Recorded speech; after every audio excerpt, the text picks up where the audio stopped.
mungkin sering ada di berita ya, ayah kandung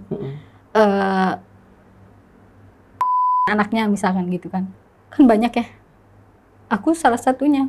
Aku sempat pengen, ya Allah pengen mati aja gitu ya.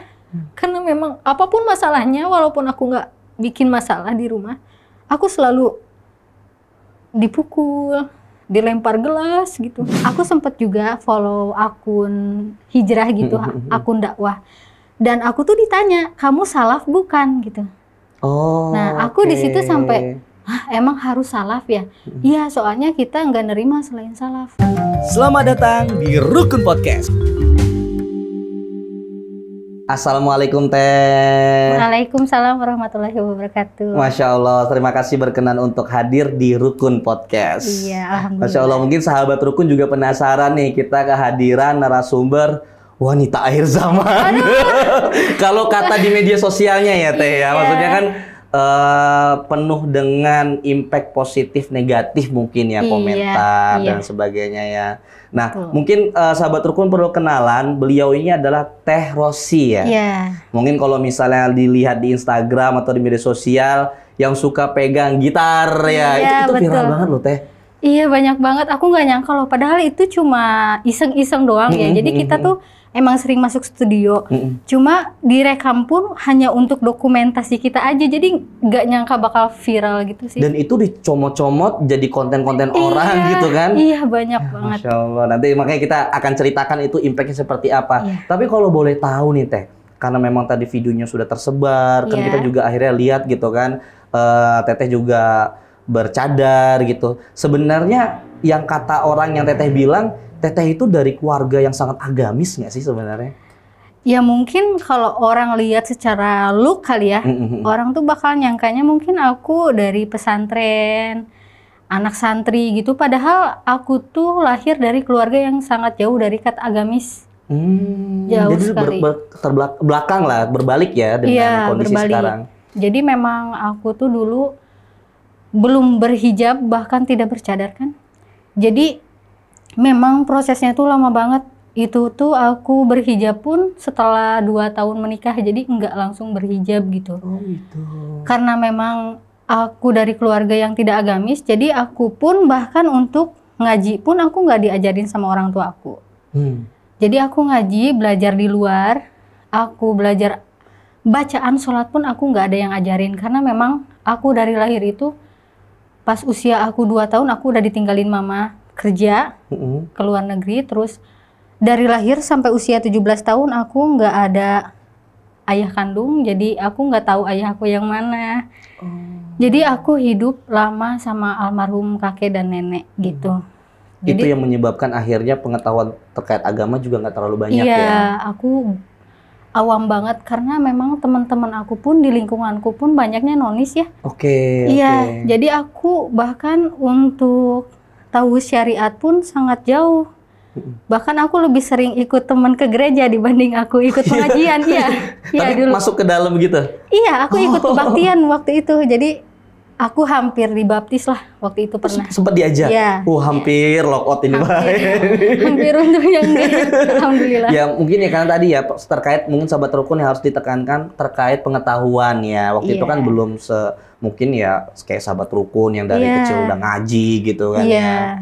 Terus gimana Teh? Nah, semenjak saat itu kan memang waktu udah selesai sekolah pun aku kan ngekos ya, kerja. Nah, di situ pun aku memang lingkunganku pun banyaknya nonis juga. Jadi memang nggak tahu ya, mungkin emang udah jalannya ke situ. Jadi aku sempat beberapa kali bimbang masalah agama aku tuh apa gitu. Karena memang aku tahu ayah aku nonis pun setelah aku usia 17 tahun, kita kan nggak satu rumah ya. Oh, jadi orang tua itu nonis sebenarnya? Iya, bapak ayah aku. Ibu Muslim. Muslimah, Ketika aku ketemu ayahku pun bilang kalau dia nonis dan dia pun hampir tidak mengakui aku anaknya. Jadi ada sempat titik terendah aku tuh di situ. Jadi selama ini yang aku idam-idamkan seorang ayah, tapi ternyata pas ketika ketemu tuh nggak sesuai harapan gitu. Tapi memang apa sih yang aku harapkan dari orang yang udah 17 tahun ninggalin aku gitu ya. Sampai pas ketemu kedua kali dan yang terakhir kalinya itu, aku sempat mengalami hal yang bikin hidup aku hancur pada saat itu. Dengan ketemu sama Bapak? Dengan ketemu sama Bapak. Aku bahkan nggak pernah memikirkan aku bakalan nikah tuh, aku nggak kepikiran gitu. Tapi aku mendambakan pengen punya keluarga yang harmonis gitu. Aku pengen hidup aku lebih terarah. Tapi aku nggak tahu aku harus gimana, karena kan saat itu aku memang ngekos sendiri ya. Terus bahkan teman-teman aku kan beda, bisa dibilang beda server ya sama mereka. Jadi untuk cerita pun bahkan aku nggak pernah sekalipun aku cerita tentang kejadian gak enak aku itu ke orang lain sampai aku mau nikah. Iya, berarti ketahan semua dong di dalam sini ya? Iya, itu dari usia 17 tahun sampai usia 21 tahun aku mendem itu sendiri. Karena aku, walaupun aku punya teman ya, tapi aku nggak pernah sekalipun punya keberanian untuk nyerita. Jadi walaupun aku sedih, aku terpuruk, bahkan aku mungkin karena dulu aku jauh dari agama ya, jadi aku sholat pun hampir gak pernah dulu. Jadi aku memang bener-bener gak terarah. Pokoknya hidup tanpa agama tuh bener-bener kacau banget. Aku cuma bisa kerja dan ngejalanin hobi aja saat itu. Jadi kalau aku sedih tuh bukannya istighfar atau minta sama Allah, tapi aku malah main gitar, aku nyanyi gitu. Setelah itu aku ketemulah sama suami aku lewat medsos gitu ya, waktu itu lewat Facebook. Di hari pertama ketemu, aku langsung ditawari nikah gitu sama suami. Dan kita tuh, latar belakang kita tuh kurang lebih mirip, makanya dia minta gak usah lama-lama. Gak lama kemudian, 3 minggu kemudian nikah gitu. Nah semenjak saat itu, aku ngelihat mertua, ibunya suami aku tuh, Masya Allah syar'i banget ya. Aku jadi terpikir untuk, kalau beliau datang ke rumah tuh aku malu, karena aku kan belum berhijab ya, belum berhijab full ya. Jadi kadang-kadang aku buka, aku pakai. Aku tahu hijab wajib bagi perempuan tuh setelah menikah. Jadi ibaratnya ada yang mengajarkan, ada yang ngasih tahu ya? Iya, ada yang ngasih tahu. Karena suami, kalau aku pakai baju, dulu aku sempet aktif ya di dunia musik Jepang waktu itu. Tahun 2014, 2016 tuh aku di Bandung aktif. Jadi aku ikutan idol band, aku sebagai keyboardis dulu, cewek semua. Mungkin kalau tanda kutip ya pasti pakaiannya ala-ala Jepang juga ya? Iya, dulu yang unyu-unyu lah gitu. Setelah nikah, suami itu sering komplain, aku kurang suka deh baju kamu, karena memang itu tuh menarik perhatian orang banget gitu ya. Sampai akhirnya suami tuh nggak nyaman. Aku tuh sampai ngebatin gini, gimana ya supaya suami tuh nggak protes gitu. Karena aku tuh orangnya emang nggak suka diprotes ya. Jadi emang ketika itu tuh aku mikir banget, emang harus baju kayak gimana sih yang aku pakai gitu ya. Sampai akhirnya aku sempet jualan baju online gitu.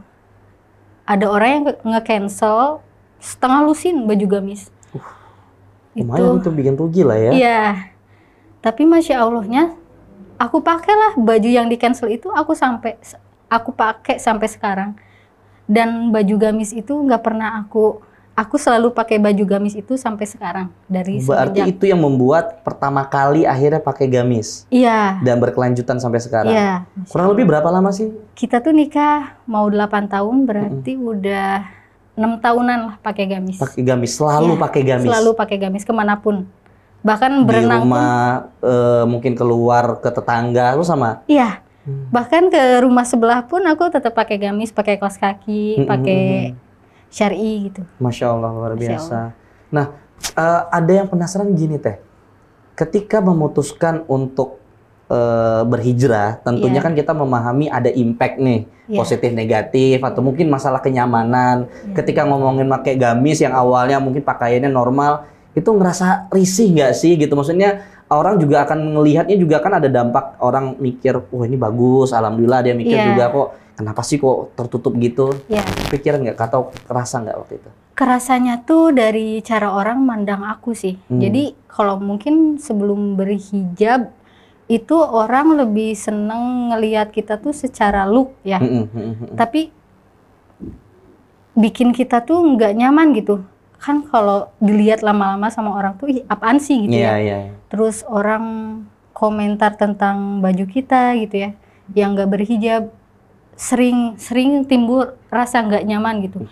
Terus kalau misalkan ngobrol nih sama, kebanyakan kan aku kalau teman tuh teman suami juga ya, jadi mereka tuh kalau ngobrol tuh begini banget gitu, itu tuh aku merasa nggak nyaman. Nggak nyaman. Ya.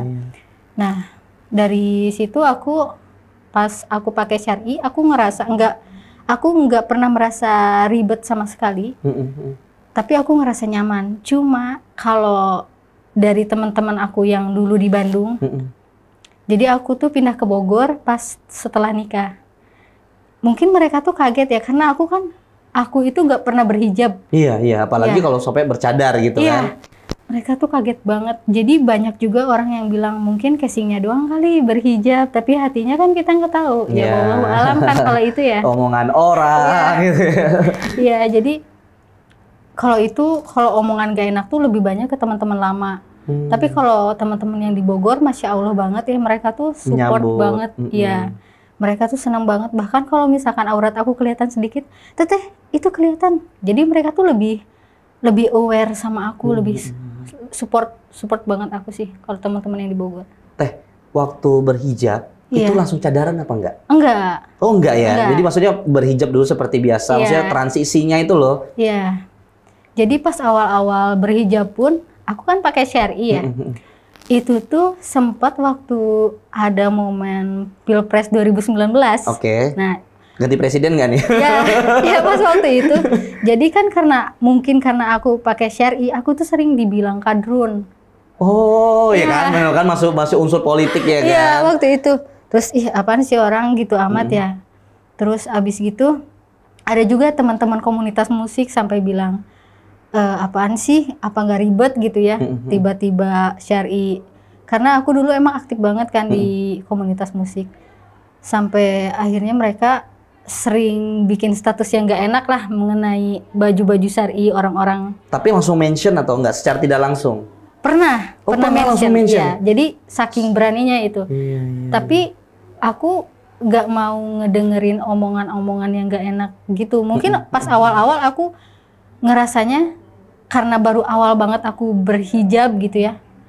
Apa bener ya aku harus kayak gini? Oh iya, kena mental tuh ya. Iya, jadi karena memang aku kan lamanya di lingkungan yang nggak agamis ya. Jadi aku benar-benar ngerasa bingung saat itu. Tapi alhamdulillahnya suami selalu ngeyakinin aku, bismillah kamu bisa, kamu pasti bisa istiqomah. Dari situ aku sedikit-sedikit aku belajar untuk istiqomah pakai hijab dulu sebelum aku pakai cadar. Nah, aku pakai cadar itu tahun 2020 pas awal Covid kan ya. Aku awalnya pakai masker tuh kan. Pas pakai masker tuh aku ngerasa pengap banget. Beda sama pas aku cobain cadar gitu. Oke. Ya. Mungkin kalau misalnya masker kan tertutup banget kan ininya kan ya. Iya, pengap. Nah, terus di lingkungan aku pun di Bogor ini aku di Empang kan. Di sana tuh banyak banget perempuan-perempuan syar'i yang pakai cadar. Oh gitu, di daerah situ? Iya, banyak banget. Dan aku tuh terinspirasi ngelihat stylenya. Aku tuh ngelihat kok bisa sih ya tertutup tapi tetap stylish gitu.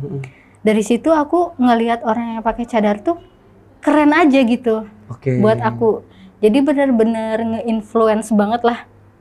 Dari semenjak situ aku nyoba pakai cadar.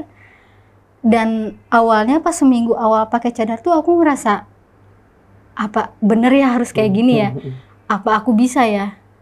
Aku sempat mikir gini, mumpung baru seminggu nih, apa aku buka aja? Jadi sempat aku mikir kayak gitu. Sempet ragu banget ya ngerasain ini bakal dijalanin apa enggak? Iya, karena aku orangnya kan emang suka ngemil ya, suka makan. Pada saat di luar tuh salahnya aku kan emang nggak nyari tahu dulu harus makan apa aja sih orang yang pakai cadar gitu ya, yang gampang. Aku malah makan bakso pas pertama kali bercadar. Oh ya, itu gimana ya makan bakso sambil pakai cadar ya? Itu aku sampai kan basah tuh ya, bau bakso ya nggak enak gitu ya. Jadi aku harus gimana gitu ya? Mungkin pas itu aja sih kesulitan aku, terus sama pandangan teman-teman lama aku yang kurang enak aja sih. Tapi kalau keluarga mungkin dari mama aku yang sempat bilang aku kan pakai hitam-hitam ya waktu itu ya. Katanya macam hantu aku. Macam hantu. Jadi ya dari situ mungkin omongan orang tua tuh kan emang nyelkit banget ya. Jadi aku sempat kepikiran lagi gitu ya. Setahun 2 tahun bercadar itu benar-benar berat lah buat aku. Gitu. Tapi memang Masya Allah ada sosok suami ya yang selalu nemenin, ibaratnya ketika lagi masa terpuruk atau ragu itu bisa ya dikuatkan ya. Tapi memang kalau dari sisi tetehnya nih, ribet nggak sih sebenarnya? Risih nggak sih? Kan 1 tahun pertama itu kan mental dari orang lain nih, tapi kalau dari diri sendiri gimana? Kalau dari sendiri sih alhamdulillah ngerasanya nyaman banget ya. Karena emang aku kan dulunya nggak berhijab ya. Aku kan selalu mikirin penampilan banget. Jadi rambut aku harus stylish pokoknya. Pernah aku dalam 1 tahun tuh bisa 5 kali ganti warna rambut. Ya waktu aku masih aktif di Jepangan itu waktu itu. Dan waktu itu aku ngerasainnya pas aku pakai hijab itu kok simple banget ya. Ternyata mau keluar rumah tinggal pakai hijab gitu kan. Tinggal pakai gamis. Ternyata selama ini hidup aku seribet itu ya. Jadi merasakan kenyamanan banget gitu setelah mengenal hijab syar'i dan cadar. Masya Allah, Masya Allah. Terutama juga di daerah sekitar juga ternyata banyak ya. Iya, banyak banget. Jadi itulah yang bikin aku termotivasi. Nah, tapi gini Teh, kita mulai masuk ke dimana Teteh viral nih ya, katanya tetap bermusik gitu kan, terus kemudian main gitar ketika yang lagi viral dan dicomot-comot kontennya itu. Nah, Teteh tuh memang sampai hari ini masih aktif untuk bermusik? Aku masih ngeband sampai saat ini. Jadi aku tuh punya 2 band, 1 band yang ada teman-teman suaminya, 1 band yang khusus cewek semua. Jadi kebanyakan di band yang cewek semua itu hampir semuanya udah nikah kecuali drummer aku. Jadi aku tuh punya misi, aku punya lagu, aku pengen orang tuh dengerin karya aku. Nah aku tuh pengen lagu-lagu aku tuh nyampe ke telinga orang yang dengernya dari lirik-lirik yang bagus.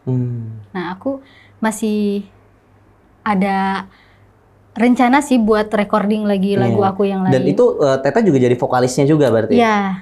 Mungkin kayak kalau misalnya nyanyi itu kayak Opi gitu ya kan, maksudnya nadanya positif gitu, dakwah juga. Itu sama juga, apa isinya juga umum aja? Kalau aku karena memang aku basicnya tomboy ya dulunya, terus aku sering dengerin lagu Avenged, terus Avril, Paramore. Kalah saya nih, aduh.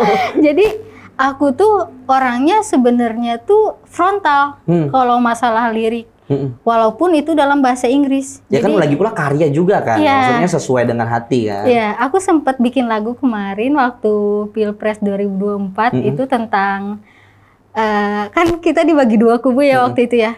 Aku memang frontalnya tuh aku nggak mau sembarangan gitu. Jadi aku pengen ngebales orang-orang yang bikin kubu-kubuan itu pakai lagu. Tapi apa ada di YouTube nggak? Ada. Boleh nanti kita masukin di YouTube, siapa tahu yang mau nonton ya kan? Iya, boleh. Masya Allah. Nah, Teh, ketika Teteh berhijrah ya, maksudnya berhijrah itu di dalam diri, kemudian masih bermusik juga, kan itu kan rame kan di medsos kan, banyak yang positif negatif. Tanggapan Teteh tuh gimana sekarang?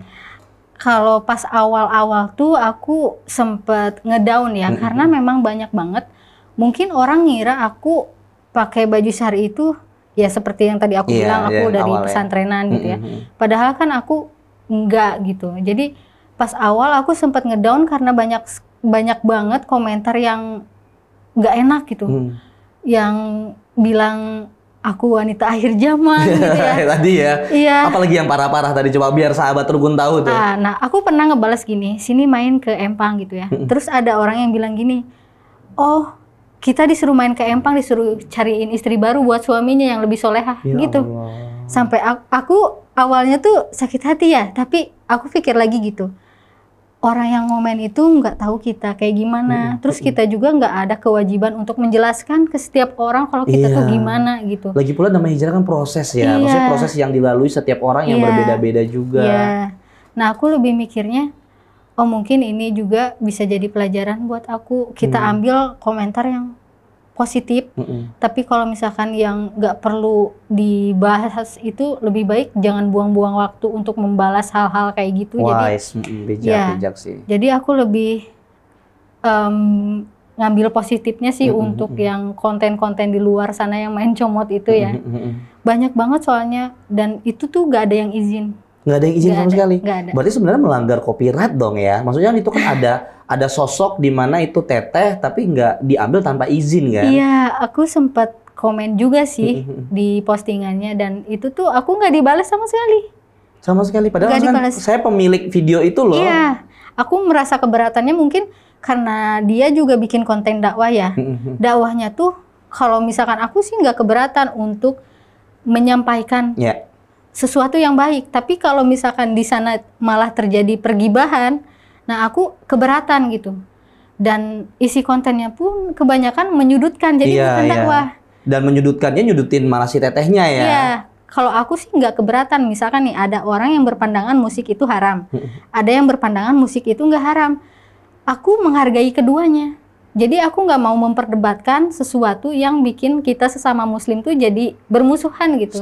Setuju banget, setuju banget. Karena kan ini kan ada pandangan ya. Artinya kita sebagai orang yang belajar gitu, minimal menghargai cara hijrah orang ya. Iya, karena kita pun diajarkan ke orang yang beda agama pun kita harus saling menghargai. Masa sih kita sesama muslim gitu, hanya karena beda pendapat kita jadi kubu-kubuan. Jadi kalau misalkan aku sempat juga follow akun hijrah gitu, akun dakwah, dan aku tuh ditanya, kamu salaf bukan gitu. Nah aku di situ sampai, emang harus salaf ya? Iya, soalnya kita nggak nerima selain salaf gitu. Jadi aku bingung kan. Ya udah, aku ikut kata suami aja. Aku nanya kan sama suami, gimana ya? Ya udah, kita ikut ulama yang kita anggap lurus aja gitu, yang menurut kita bisa kita ikuti gitu. Karena memang kalau aku kan masih belajar ya. Untuk orang yang masih belajar, kalau kita langsung dihantam itu pasti kita kaget dong. Iya, betul. Makanya aku di situ mulai sedikit-sedikit belajar. Oh, ternyata ada yang beranggapan haram, ada yang beranggapan enggak. Jadi aku lebih ke, mungkin kalau pribadi menghadapi orang yang bilang musik haram tuh aku agak sedikit setuju ya. Karena mungkin lebih banyak mudorotnya. Tapi kalau misalkan untuk aku sendiri yang pengen nge-sharein lagu-lagu aku dari lirik-lirik yang mungkin karena liriknya frontal, jadi kayak lagu Green Day gitu.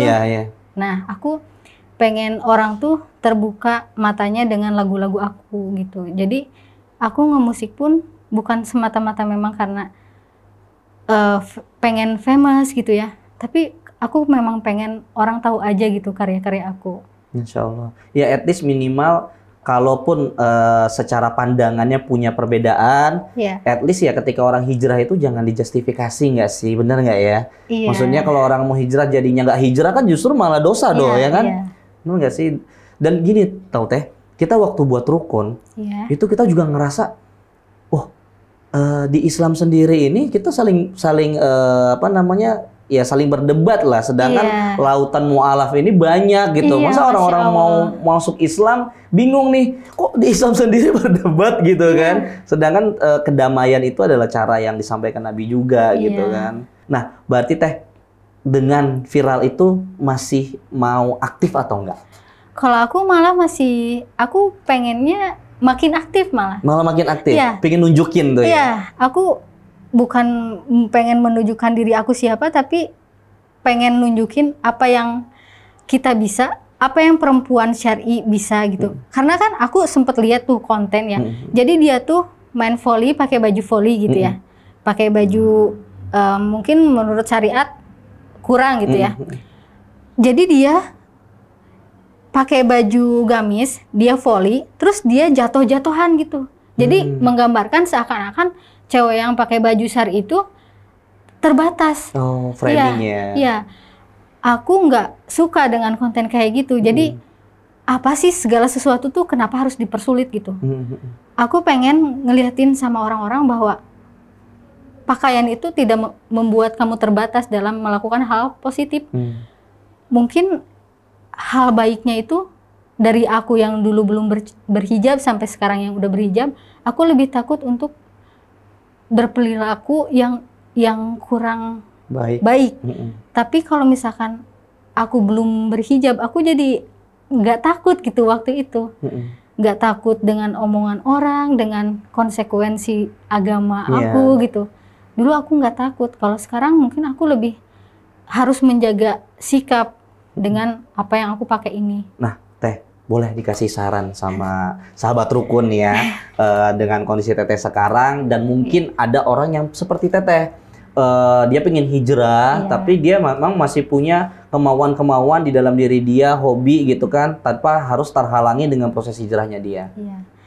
Kalau menurut aku sih lebih ke dengerin kata hati aja, terus dengerin juga apa yang menurut syariat itu baik, karena nggak ada syariat yang bikin kita jadi buruk. Walaupun misalkan kita punya sisi manusiawi ya, karena emang perempuan tuh kan basicnya emang pengen dilihat gitu ya, fitrahnya pengen dilihat. Tapi kita harus neken egois kita itu demi kita menjalani syariat, karena memang berat banget. Apalagi mungkin untuk orang-orang yang broken home, yang jauh dari pendidikan agama ya. Kalian harus ngerasa pasti bisa gitu. Allah ngasih ujian untuk kalian tuh pasti bisa dilewati. Bahkan aku dulu sempet ngerasa ngedown ya, karena emang aku bisa punya keluarga yang harmonis gitu ya. Tapi aku selalu merasa ada setitik harapan dari diri aku sendiri. Di dalam hati aku tuh selalu ada cahaya gitu, kayak ada cahaya bahwa Allah itu tidak akan pernah meninggalkan kita dalam kondisi apapun. Kita harus benar-benar punya harapan yang besar. Bukan sama orang lain, tapi sama diri kita sendiri. Kita harus yakin bahwa kita bisa ngelewatinnya. Satu yang bikin aku bisa ngelewatinnya itu karena aku percaya sama Allah. Di luar itu, kalau misalkan kita dengerin omongan orang, itu nggak akan pernah ada habisnya. Asli bener banget. Bener banget. Kita bikin konten podcast gini aja pasti ada yang ngomongin juga kok, Teh. Ada aja, Teh. Misalnya, ini nggak boleh berduaan, padahal yang di belakang banyak banget ini. Padahal ada suaminya. Ada suami, lo izin ya suami ya. Terus kayak gitu, Teh. Maksudnya kan orang tidak tahu, hanya melihat apa yang ada di layar saja. Ini berduaan, nggak boleh dalam satu ruangan. Ya insya Allah lah kita mau bikin konten dakwah, pengennya baik-baik juga kok, Teh. Terus kalau misalkan pengen hijrah, itu jangan diniatkan karena pengen dilihat orang. Tapi diniatkan lillahi ta'ala aja udah. Setuju. Karena capek nggak sih kalau pengen dapat ekspektasi dari orang lain, kita kan juga nggak sanggup gitu memenuhi mereka kan. Terus kita juga nggak akan bisa ngejelasin seperti apa proses kita ke orang. Karena memang orang tuh kan ngadepin ujian hidupnya beda-beda. Kita harus bener-bener nggak usah dengerin apa kata orang gitu. Yang jelek-jelek itu nggak usah didengerin. Kita harus punya pegangan lurus aja sama diri kita sendiri. Kalau kita tuh bisa bismillah, bisa istiqomah. Gitu. Insya Allah. Tapi gini deh, satu lagi pertanyaan terakhir nih ya. Boleh. Sosok suami tadi nih, kan menikahnya nggak lama ya setelah kenal ya. Nah, itu transisinya gimana sih, Teh? Maksudnya ini kan saya pengen mengaitkan sama orang yang ta'aruf berarti kan jatuhnya. Secara tidak langsung kan baru kenal, memang cocok secara visi misi atau pemikiran, menikah gitu. Transisinya lama nggak, Teh? Untuk mencocokkan satu sama lain, apalagi kan si Teteh tadi kan sebelum hijrah kan sangat frontal banget gitu kan.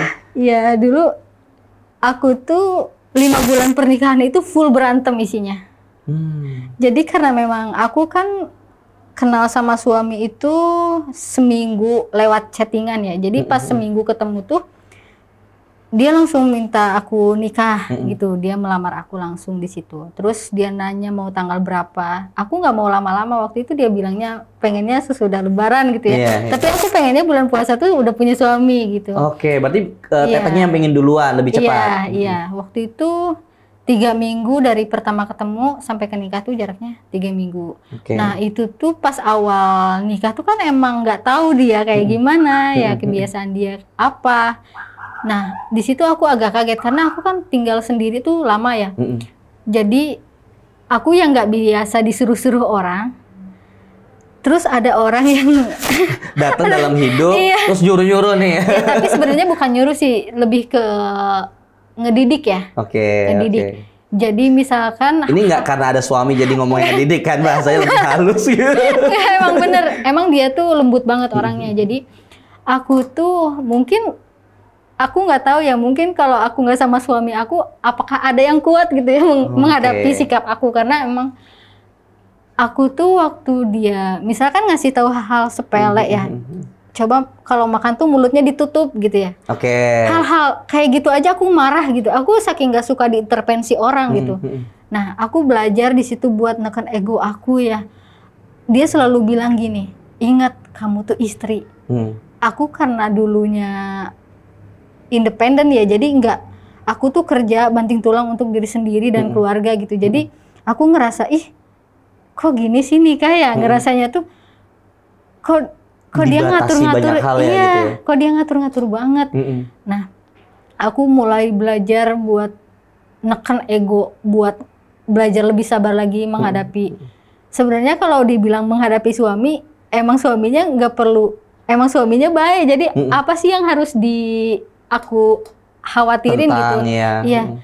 Cuma karena dia mau mendidik aku bener-bener berontak banget sampai aku tuh punya sofa yang gede ya di rumah tuh. Aku bisa ngebalikin sofa itu loh. Serem juga ya tetehnya ya. Iya, saking aku tuh orangnya nggak suka gitu. Aku menunjukkan ketidaksukaan aku tuh dengan hal-hal yang negatif, merusak barang, merusak badan. Aku suka, ini mungkin bisa ini ya sensitif banget ya. Jadi aku suka melukai diri. Nah, jadi di situ aku belajar buat nahan, nggak melukai diri aku lagi. Aku lebih mencintai diri aku sendiri.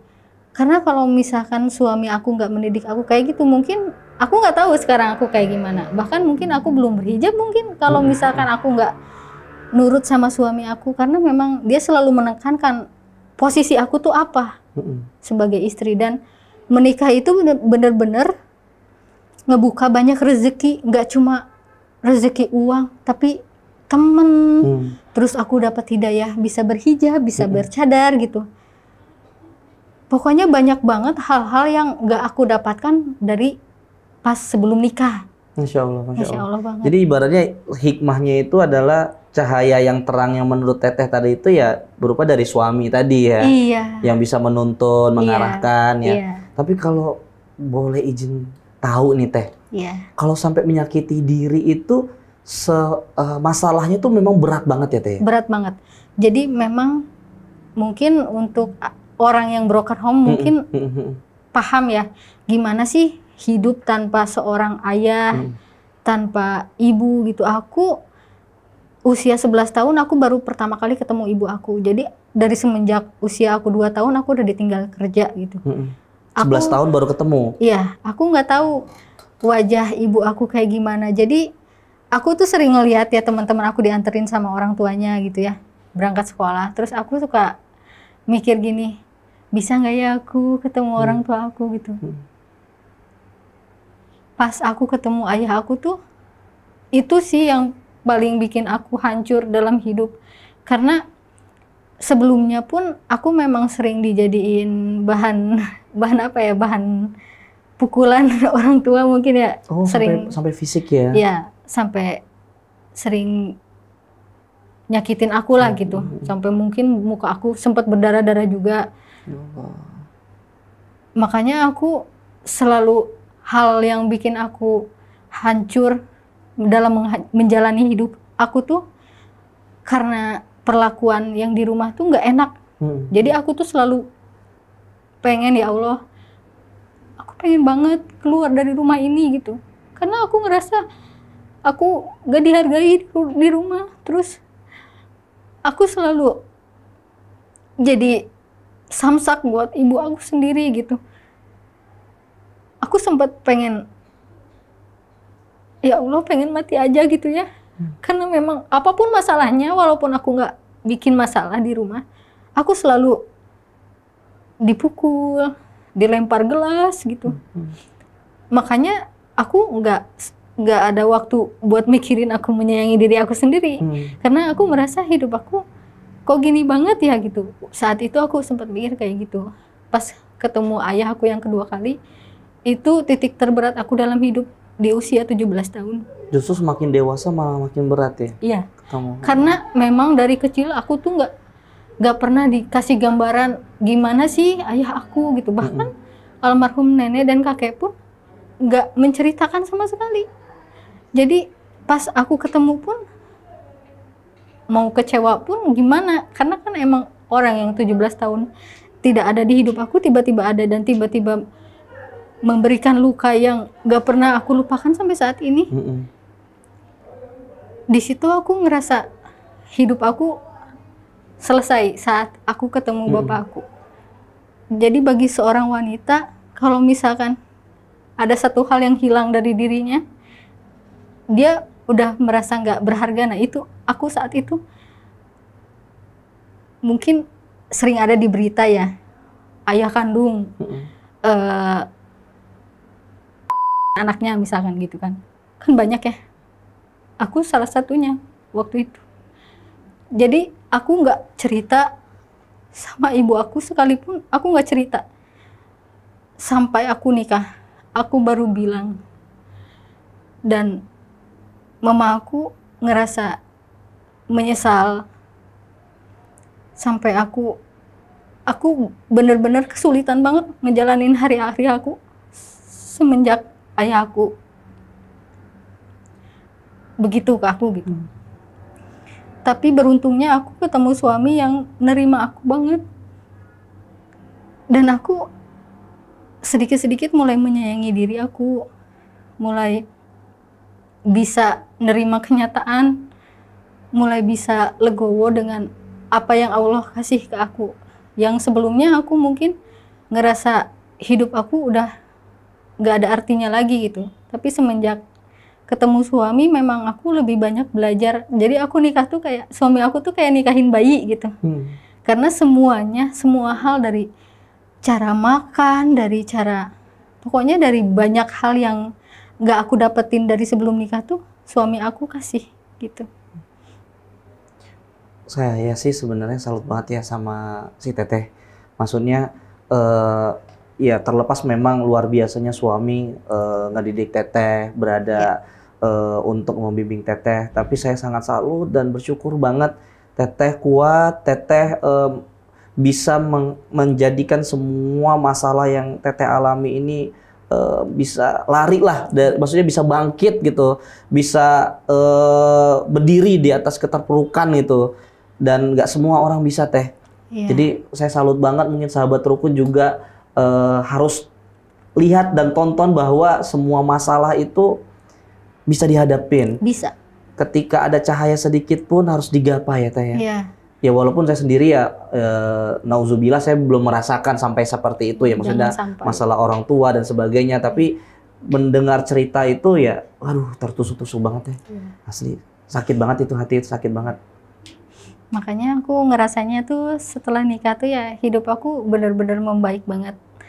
Allah kasih sosok suami yang Masya Allah baik banget. Dia sabar banget, ngajarin aku banyak hal gitu, sampai pokoknya hobi yang dia suka itu aku juga jadi suka. Kayak sekarang aku kan moto juga, video juga gitu, dan itu tuh semuanya suami aku yang ngajarin. Jadi memang banyak banget orang yang beranggapan marriage is scary gitu ya. Tapi sebenarnya pernikahan itu malah membuka banyak peluang buat saling support satu sama lain. Dan aku benar-benar ngerasain pernikahan itu memang membahagiakan banget bagi aku. Masya Allah, luar biasa. Teteh, kita doain sahabat rukun, insya Allah yang nonton doain juga Teteh sama suami bisa istiqomah. Amin. Teteh juga bisa istiqomah dalam berhijrahnya gitu. Dan mungkin saya mewakili nih ya, kalau misalnya saya kan juga orang yang bukan mungkin berkonotasi negatif mungkin, atau mewakili dari sahabat rukun, kalaupun ada yang berdampak melihat impact negatif ke Teteh dengan nonton yang di viral tersebar itu, ya kita memohon maaf Teh gitu. Karena kan tidak buat sahabat rukun juga yang harus benar-benar dipahami setiap hijrah orang itu beda-beda. Betul. Cerita orang itu beda-beda. Kisah dan masalahnya juga beda-beda. Jadi daripada kita menjustifikasi, daripada kita memaksakan akidah, keyakinan, atau pendapat kita secara ego yang tinggi, lebih baik kita hargai orang itu, kita support dengan kebersamaan, dengan kebaikan gitu ya Teh ya. Iya. Masya Allah, luar biasa. Kita doain ya Teh ya, semoga kita semua berada di jalan yang baik. Amin. Kita dalam muamalah dan menjadi insan yang bisa saling bermanfaat bagi orang lain. Makasih ya Teh ya udah sharing sama kita, sama sahabat rukun juga. Sahabat rukun jangan lupa. Makasih kita yang makasih banget ini jauh dari Bogor ya. Sekalian jalan-jalan ya. Sekalian jalan-jalan ke Jakarta nih, Masya Allah. Sahabat rukun jangan lupa untuk di-subscribe, like, komen, dan di-share yang insya Allah kita juga makin semangat ini untuk menghadirkan konten-konten narasumber-narasumber yang insya Allah bermanfaat buat kita semua. Syukron buat tetehnya. Assalamualaikum warahmatullahi wabarakatuh. Waalaikumsalam warahmatullahi wabarakatuh. Selamat datang di Rukun Podcast.